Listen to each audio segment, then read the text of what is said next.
Hello guys, BingoCat here, and today I'm back with another operating systems comparison video. So I'm using VMware Workstation once again to compare two operating systems. So today I'm doing Windows 7 Professional 64-bit versus Windows 8.1 Professional 64-bit. Now, I specifically got asked to make a video regarding Windows 8 comparing Windows to Windows 7, so that's what I'm doing in this video. Now, the reason I'm using Windows 8.1 and not Windows 8 is because Windows 8.1 is a free update to Windows 8, so I don't see why you wouldn't use Windows 8.1, and ironed out a lot of the kinks that Windows 8 has.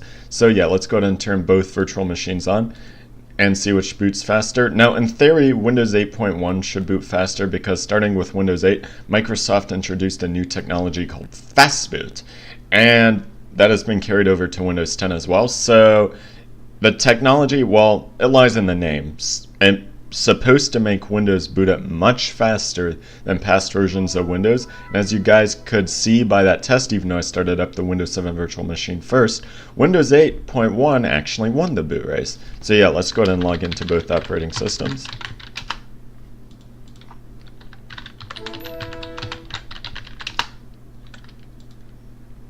Alright guys, as you can see, both operating systems have booted up to the desktop. Now I'm going to give you guys a little bit of history behind both Windows 7 and 8.1. Now Windows 7 was designed as an incremental update to Windows Vista, right? After the negative speculation and negative press and bad user experiences after Windows Vista was released regarding drivers or regarding stability, all those bad impressions that most people had of Windows Vista and bad user experiences, Microsoft decided to focus on making Windows 7 just an incremental update, which this means is Microsoft mainly for Windows 7 worked on performance improvements and stability fixes to basically Windows 7 was Windows Vista 2.0, okay? The user interface for the most part looks the exact same as Windows Vista. There's only a couple big major feature changes, like for example, the taskbar that we know and love evolved into its modern version in Windows 7. Windows 8, on the other hand, was designed with an entirely different mindset in mind than Windows 7. Windows 8 was designed to basically as a response to Apple's successful iPhone and iPad lineup and the growing world of mobile devices. Microsoft designed Windows 7 with traditional desktop PCs and laptop PCs in mind. They did not design it with a touchscreen interface in mind or the mobile world in mind like Windows 7. It does support touchscreens, but it was not designed for touchscreens. Like if you go into the start menu, you get this little super teeny tiny text to select that isn't really optimized for touch. Touch usually requires bigger icons or bigger text selections, which Windows 7 doesn't really have either, even with its quote-unquote touch mode. Windows 8, on the other hand, was designed with touch in mind. So what Microsoft decided to do, instead of building a completely separate tablet/mobile phone operating system, was they decided to take their main operating system line and try and redesign it around the mobile world. And what came out of it was Windows 8 and Windows 8.1. So Microsoft released this brand new user interface that you're looking at right now, the start screen, aka the Metro user interface, aka the modern user interface, aka the Universal Windows user interface, or I don't even know if there's an official name for it anymore, but Microsoft has gone through so many names for this that I don't know. But anyways, the goal with this was to make it tablet and mobile and touchscreen and whatever friendly, right? By default on Windows 8 and some builds of 8.1, it boots to the start screen, right? And so the entire goal with this user interface basically is apps run in full screen and they're basically as simple as possible, right? But the entire problem with this approach was, besides the apps not having as many features as their desktop counterparts, is, well, if you aren't on a touchscreen computer, it's really clunky and hard to use, right? Like for example, in the original builds of Windows 8, like this feature didn't even get added until Windows 8.1. There was no X button if you hovered your mouse over here. If you wanted to close an app, right, they technically didn't close. What you had to do is you had to swipe up here and try and move the app to the side or something like that, or try and evoke the charms bar. And what that would do is it would allow you to go back to the start screen, or you could just press the Windows key on your keyboard and voila. But basically, as far as user interfaces go, it's so different from the traditional Windows interface. Now, Microsoft decided to recidify some of the concerns in Windows 8.1. Like, for example, they now allow you to boot to the desktop by default, a feature that was not present with the original Windows 8. And another thing is they added, the close buttons and minimize buttons up here to make it seem more like a traditional computer. But unfortunately, that was not enough for most people. And so Microsoft released Windows 10 only last year. And the entire goal of Windows 10 is basically to still have Windows touchscreen and tablet friendly, but to appeal to desktop users at the exact same time. And honestly, a lot of people dislike Windows 10 for one reason or another. But if there's one thing I do think they did right with Windows 10 is that they managed to combine the touchscreen world and the traditional keyboard and mouse world fairly well.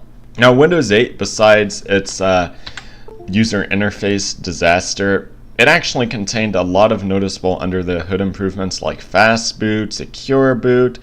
I do like it how Windows 8 has something called file history, where if you want to back up your files, what it basically does is every time you make a change to a file, it will back it up. So let's say you have a document called like text or something like that, right? And you change it so it says text 2 in the document and then text 3 later.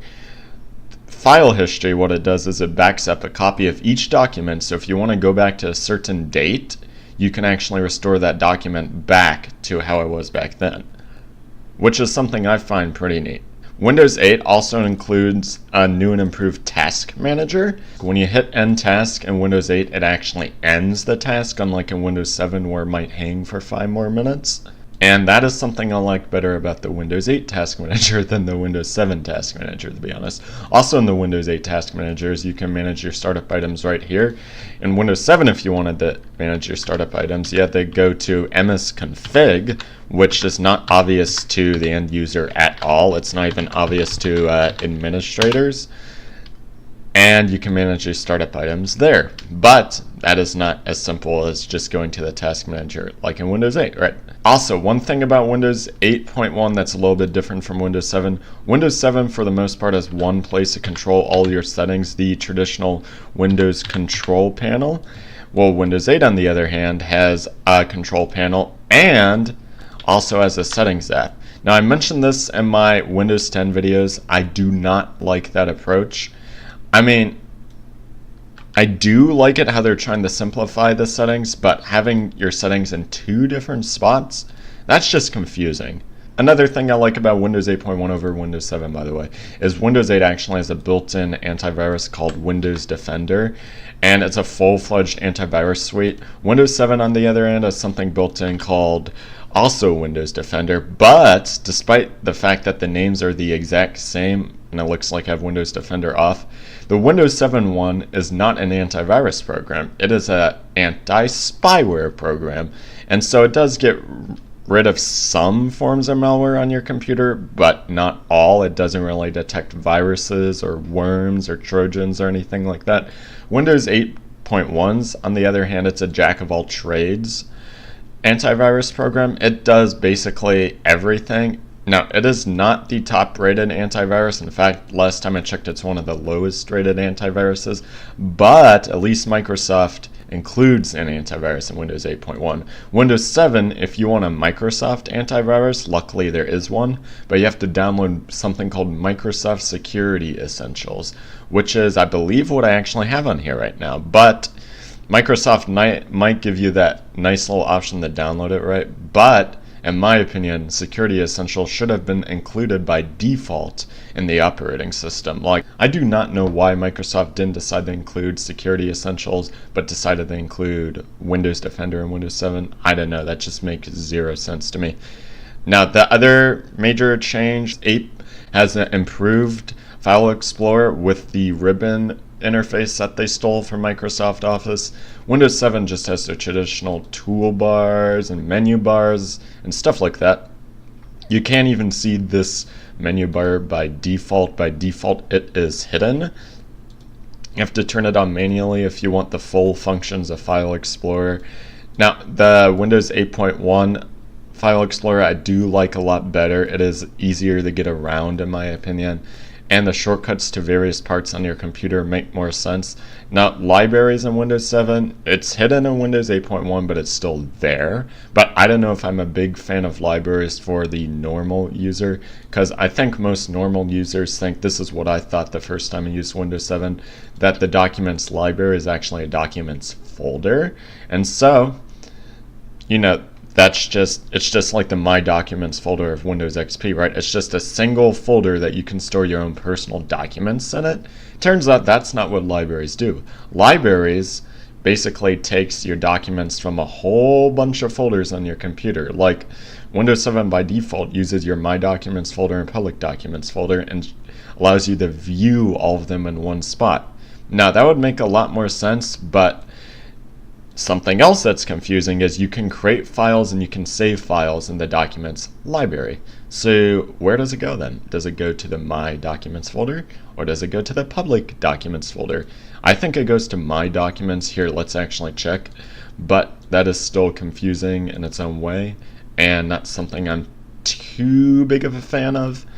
Now, but you can definitely turn that feature back on in Windows 8.1 and Windows 10 for that matter if you still want it. Windows 8.1 doesn't have any games, where Windows 7 does come preloaded with games. Windows 8.1 though, you can download games. Windows 7 came, you know, with staples that Windows have always had, like Minesweeper, Solitaire. Even Windows 10 comes with games, but Windows 8.1 doesn't have any games. Alright, regarding basically everything else in the operating system is program compatibility for both operating systems is basically the exact same. Like, it can run the latest versions of Internet Explorer, of Google Chrome, of Office, of basically everything. If you can run it in Windows 7, you can run it in Windows 8, and if you can run it in Windows 8, you can basically run it in Windows 7.